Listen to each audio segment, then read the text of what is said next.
नमस्कार प्रिय विद्यार्थियों, एक बार फिर से मेरे YouTube चैनल मंजू ज्ञान धारा पर आपका स्वागत है। आज से हम एक ऐसी नई सीरीज की शुरुआत करने जा रहे हैं और उस अध्याय का नाम है हिंदी साहित्य का इतिहास। जो हमारे आरपीसी स्कूल व्याख्याता द्वितीय श्रेणी शिक्षक भर्ती और NET JRF KVS NVS TGT PGT अथटेट सभी के लिए सब बहुत ज़्यादा महत्वपूर्ण है। इतिहास के सभी परीक्षा में इतिहास के बहुत क्वेश्चन आते हैं, महत्वपूर्ण क्वेश्चन आते हैं। सभी के लिए इतिहास है वो एक बहुत महत्वपूर्ण माना जाता है। हमारा व्याकरण चल रहा है वो तो चलता रहेगा, लेकिन साथ साथ एक आज हम नई सीरीज का आगाज़ कर रहे हैं। तो प्लीज़ आप मेरे वीडियो को पूरा देखना, पसंद आए तो लाइक एंड शेयर कर देना, ज़्यादा से ज़्यादा बच्चों को शेयर करना ताकि सभी का फ़ायदा हो जाए। पहली बार अगर आप मेरे चैनल पर विजिट कर रहे हो तो चैनल को सब्सक्राइब कर लेना। हाँ, बेल आइकन को भी प्रेस कर देना ताकि आने वाली ऑल नोटिफिकेशन है वो आप तक पहुँच जाए। आज हम जानेंगे इतिहास को, यानी शून्य से लेकर शिखर तक, यानी शुरू से अंत तक पॉइंट टू पॉइंट मैं आपको अच्छे से इतिहास पढ़ाने का प्रयास करूंगी। आप सब लोग मेरा ज़्यादा से ज़्यादा सहयोग देना, ज़्यादा से ज़्यादा शेयर करना। हाँ, अब देखेंगे हम सबसे पहले भी हिंदी साहित्य इतिहास लेखन की परंपरा है वो कहाँ से शुरू हुई, किसने की, कब की, कौन कौन सी रचना है, कितने उसमें कवि थे, ये सब हम अच्छे से जानेंगे। तो सबसे पहले हिंदी साहित्य इतिहास लेखन की परंपरा गारसा दत्तासी से मानी जाती है। तो चलो हम देखते हैं भी गारसा दत्तासी का हिंदी साहित्य इतिहास लिखने में क्या क्या योगदान रहा है। तो वो जानने से पहले थोड़ा हम इतिहास के बारे में जान लेते हैं भी इतिहास शब्द का क्या अर्थ है, उसकी परिभाषा क्या है। ठीक है, तो आप देखो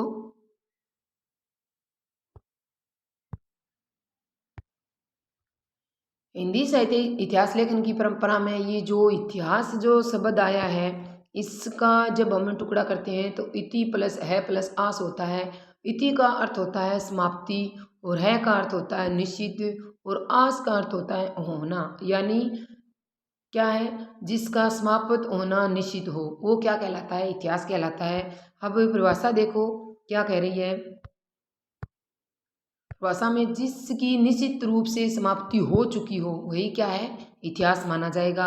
यानी ग्रीकवासी इतिहास के लिए किस शब्द का प्रयोग करते थे। तो अब यहाँ से एग्जाम की दृष्टि से महत्वपूर्ण क्वेश्चन बनता है भी जो ग्रीकवासी थे वो इतिहास के लिए किस शब्द का प्रयोग करते थे। तो आपको ध्यान रखना है हिस्ट्री शब्द का प्रयोग करते थे। ठीक है, हिस्ट्री शब्द का प्रयोग करते थे। तो अब हिस्ट्री का अगर आपसे शाब्दिक अर्थ पूछ लिया जाए तो क्या होता है, देखो स्त्री का शाब्दिक अर्थ होता है भूनना। क्या होता है, भूनना होता है। अर्थात अगर सरल रूप से हम इतिहास की परिभाषा को जानें तो देखो कैसे लिख सकते हैं। अर्थात प्राचीनता से नवीनता की ओर आने वाली मानव जाति से संबंधित घटनाओं का वर्णन। क्या है, जो प्राचीन समय से लेकर आज नवीनता की ओर आने वाली जो मानव जाति से संबंधित जितनी भी घटनाएं हैं उनका वर्णन ही क्या कहलाता है, इतिहास कहलाता है। आपको ध्यान रखना है। ठीक है, अब देखेंगे भी सबसे पहले हमारे इस हिंदी साहित्य के इतिहास लिखने की परंपरा है वो शुरू किसने की। तो फ्रेंच के विद्वान थे, नाम था गारसा दत्तासी। देखो यहाँ थोड़ी अफसोस की बात होती है भी इतिहास किसका लिखा जाता है, हमारे हिंदी साहित्य का इतिहास लिखा जा रहा है, लेकिन लिखने वाले कौन है, हमारे विद्वान नहीं है, हमारे देशी नहीं, हमारे देश के नहीं, विदेशी हैं। कौन है, गारसा दत्तासी। कहाँ के हैं, फ्रेंच के विद्वान हैं। आपको ध्यान रखना है भी सबसे पहले हमारे हिंदी साहित्य का इतिहास लिखा गया और इस लिखने में सबसे पहले सहयोग या योगदान किसका रहा, गारसा दत्तासी का रहा। और कहाँ के विद्वान ये पूछ लिया जाए तो याद रखना है फ्रेंच के विद्वान है। अब जो गारसा दत्तासी है उसने हिंदी साहित्य इतिहास के लिए कौन सा ग्रंथ रखा या कौन सी रचना, उसका नाम देखें। उस रचना का नाम है इस्तवार दैला लिटरेच्यूर इंदुई हिंदुस्तानी। लिटरेच्यूर इंदुई हिंदुस्तानी कुछ उर्दू भाषा के ये यानी फ्रांसीसी शब्द होने की वजह से कुछ अटपटे से हैं। आप इनको ध्यान से देख लेना, थोड़ा ध्यान से देखोगे तो जल्दी आज हो जाएगा। क्या नाम है रचना का, इस्तवार दला लिटरेतूर इंदुई हिंदुस्तानी। अब इस्तवार क्या है, लिटरेतूर क्या है, इंदुई क्या है, हिंदुस्तानी क्या है, इन सब को एक एक से अच्छे से जानेंगे इन सब का अर्थ क्या है। ठीक है, तो देखो आप इस्तवार का अर्थ अगर आपसे पूछ लिया जाए तो इतिहास होता है। क्या होता है? इतिहास होता है। लिटरे लिटरेतूर का अगर आपसे अर्थ पूछ लिया जाए, लिटरेतूर का अर्थ आपसे पूछा जाए तो लिटरेचर यानी क्या होता है? साहित्य है होता है, आपको ध्यान रखना है। इसी प्रकार हिंदुई का अर्थ आपसे पूछ लिया जाए तो हिंदुओं द्वारा प्रयुक्त हिंदी, यानी हिंदुओं द्वारा बोले जाने वाली जो हिंदी थी उसको किस नाम से जाना जाता था? हिंदुई नाम से जाना जाता था। ठीक है, अब आप देखो हिंदुस्तानी यानी मुसलमानों द्वारा प्रयुक्त उर्दू मिश्रित हिंदी।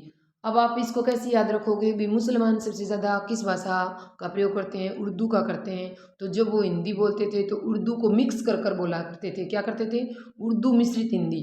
तो उसको किस नाम से जाना गया? हिंदुस्तानी, हिंदुस्तानी के नाम से जाना गया। ठीक है, अब आगे देखो। अब जो ये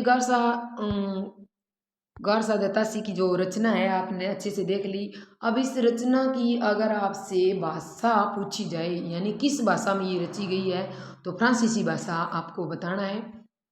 अब गारसा दत्तासी की आपसे एग्जाम में पद्धति पूछ ली जाए भी किस पद्धति के आधार पर उन्होंने हिंदी साहित्य के इतिहास की रचना की, रचना करने की शुरुआत की, पद्धति कौन सी थी? तो पद्धति का नाम क्या था? तो पद्धति का नाम था वर्णानुक्रमी, यानी वर्ण के आधार पर। किस आधार पर गारसा दत्तासी ने हिंदी साहित्य इतिहास लिखने की परंपरा शुरू की? वर्ण के आधार पर। इसमें काल या जो डेट ऑफ बर्थ होती है उसके आधार पर नहीं किया गया। काल नहीं पता चल रहा है भी कौन छोटा है कौन बड़ा है, किसके आधार पर लिखा गया? वर्ण के आधार पर लिखा गया। तो वर्ण के आधार पर तो हमें पता है सबसे पहले यानी अल्फाबेट के आधार पर अब जब लिखते हैं तो ए या ए सबसे पहले आता है, तो उसमें छोटे बड़े का ध्यान नहीं रखा गया। जो ए नाम से शुरू होता है वो पहले आ गया और जो बाद में मतलब और जो नाम है वो बाद में आ गए। तो इसमें वो काल है वो सही ढंग से नहीं दिया गया है, इसलिए इसको ज़्यादा है वो क्या नहीं माना गया? हिंदी साहित्य इतिहास में ज़्यादा उपयोगी नहीं माना गया, ये सार्थक सिद्ध नहीं हुआ। तो अगर आपसे अब पूछ लिया जाए कि वर्णानुक्रमी पद्धति के आधार पर इस रचना का जो गारसत्तासी ने ये रचना लिखी थी इस्तवार वाली, उस रचना का प्रथम कवि कौन है? तो आपको बताना है प्रथम कवि अंगद है। क्यों? नाम के आधार पर, अल्फाबेट के आधार पर उन्होंने वर्ण इतिहास रचा है। अंतिम कवि अगर पूछ लिया जाए तो हेमंत पंत है, आपको ध्यान रखना है। ठीक है, अब इस रचना में कुल कितने कवि हैं? ये भी तो क्वेश्चन बन सकता है। विगार सतासी की जो रचना है उसमें कुल कितने कवि हैं? तो कुल कवि आपसे पूछे जाए तो कितने बताने हैं? 738 बताने हैं। अगर हिंदी भाषा के कवि पूछे जाएं तो मात्र कितने थे? 72, यानी 72 ही कवि थे। शेष किसके थे? उर्दू के थे, आपको याद रखने हैं। यानी गारसातासी की जो रचना है उसमें कुल कवि आपसे पूछे जाएं तो 738 बताना है, हिंदी के पूछे जाएं तो 72 बताना है, और बाकी किसके थे? उर्दू के थे। ठीक है, अब आगे देखो। अब जो ये गारसातासी की जो रचना है इनका प्रकाशन कितने मतलब संस्करण में हुआ? इनके मुख्य रूप से 2 संस्करण हुए थे, फिर दोनों संस्करणों को अलग अलग पार्टों में बांटा गया। प्रथम संस्करण को 2 पार्टों में बांटा गया और द्वितीय संस्करण को 3 पार्टों में बांटा गया। तो पहले आप प्रथम संस्करण को देखो। गारसातासी की जो रचना है उसका प्रथम संस्करण कितने भागों में बांटा गया? ये क्वेश्चन बनता है 2 भागों में। और प्रथम भाग और द्वितीय भाग। प्रथम भाग कब प्रकाशित हुआ? 1839 ईस्वी में। प्रथम भाग कब प्रकाशित हुआ? प्रथम संस्करण का प्रथम भाग अगर आपसे पूछा जाए तो 1839 में। प्रथम संस्करण का द्वितीय भाग आपसे पूछा जाए तो 1847 ईस्वी में। ठीक है, ये आपको ध्यान रखना है। अब जो दूसरा इसका संस्करण आया, द्वितीय संस्करण, ये 3 भागों में बांटा गया। कितने भागों में? 3 भागों में। प्रथम और द्वितीय भाग कब लिखे गए? 1870 में लिखे गए। और द्वितीय संस्करण का तृतीय भाग यानी जो द्वितीय संस्करण है उसका तीसरा जो भाग है वो 1871 में लिखा गया, आपको ध्यान रखना है। अब जो गारसातासी की रचना है ना इस्तवारदा वाली, इसका मतलब अनुवाद है ना वो 2 भाषाओं में किया गया है, ये आपको ध्यान रखना है। इसका अनुवाद पूछ लिया जाए कितनी भाषाओं में हुआ है? 2। एक तो उर्दू भाषा में हुआ है, दूसरा हिंदी भाषा में हुआ है। तब जानेंगे भी उर्दू में इसका अनुवाद किसने किया? और हिंदी में किसने किया। तो प्लीज़ आप वीडियो को पूरा देखना। उर्दू में आप अनुवाद देखो, उर्दू में अनुवाद 1848 ईस्वी में हुआ। कब हुआ? 1848 ईस्वी में उर्दू में अनुवाद किया गया। गारसदासी की रचना जो थी उसका उर्दू में अनुवाद आपसे पूछ लिया जाए कब किया गया? 1848 में किया गया। किसने किया? तो दिल्ली के मौलवी क्रीमुद्दीन, दिल्ली के मौलवी क्रीमुद्दीन ने वाई.एफ. फेलन की सहायता से किया।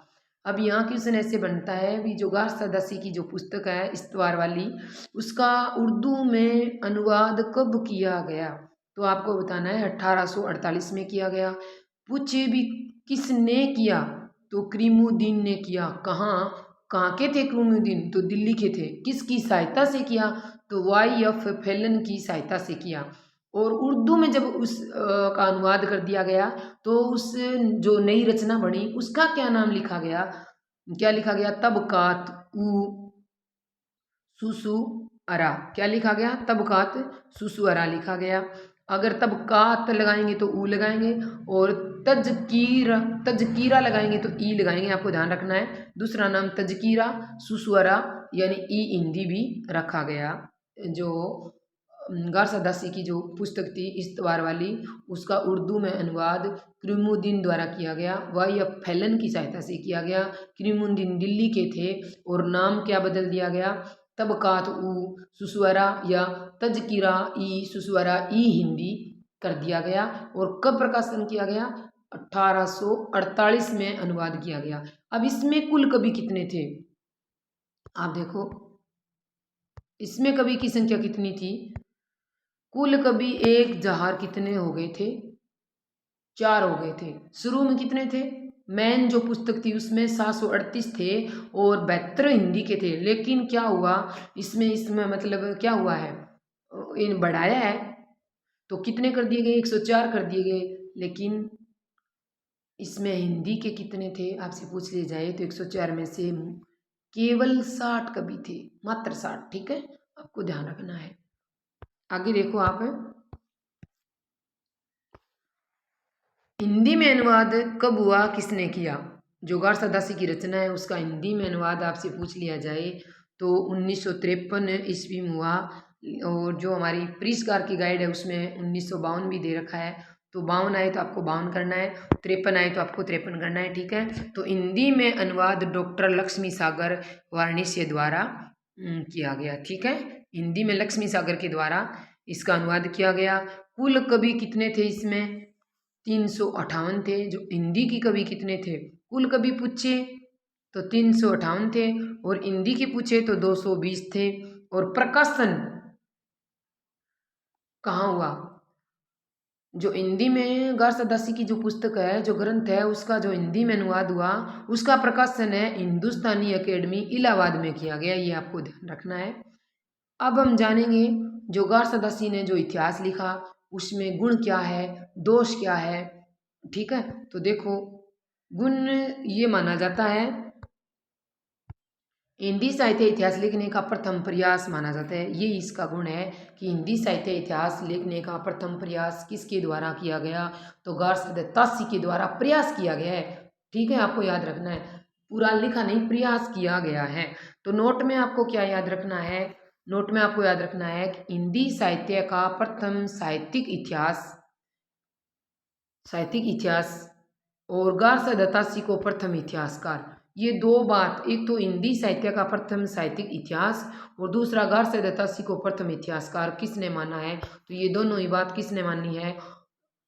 नलिनी विलोचन शर्मा द्वारा मानी गई है। आपको याद रखना है, नलिनी विलोचन शर्मा द्वारा माना गया है। किसको? गारसदासी को प्रथम इतिहासकार माना गया है और गारसदासी ने जो रचना की थी, जो ग्रंथ लिखा था, उसको साहित्यिक इतिहास प्रथम साहित्यिक इतिहास माना गया है। ठीक है, आगे अब देखो इसमें दोष क्या है। गारसदासी द्वारा जो इतिहास ग्रंथ लिखा गया, जो इतिहास लिखने की परंपरा शुरू की गई, प्रयास किया गया, उसमें क्या दोष है? तो क्या किया उन्होंने? काल क्रम के अनुसार से विभाजन का प्रयास नहीं किया, नामकरण एवं काल के अनुसार विभाजन या प्रयास नहीं किया, वर्णानुक्रम पद्धति के आधार पर प्रयास किया। वर्ण के आधार पर यानी अल्फ़ाबेट के आधार पर उन्होंने लिखा, जो क्या है ऑथेंटिक या मतलब नहीं माना गया। तो नामकरण एवं काल विभाजन का प्रयास नहीं किया गया। हिंदी के कवियों की संख्या कम व उर्दू की संख्या ज़्यादा ली गई, इसलिए ये इसके दोष माने जाते हैं, आपको ध्यान रखना है। और आगे है विवृत, जो मतलब घासदासी ने जो रचना की, जो ग्रंथ लिखा, उस ग्रंथ को व्रत संग्रह यानी वृत्त संग्रह किसने कहा, ये आपको ध्यान रखना है। किसने कहा वृत्त संग्रह, वो किसने कहा, तो आचार्य शुक्ल जी ने कहा, ठीक है, ये आपको ध्यान रखना है।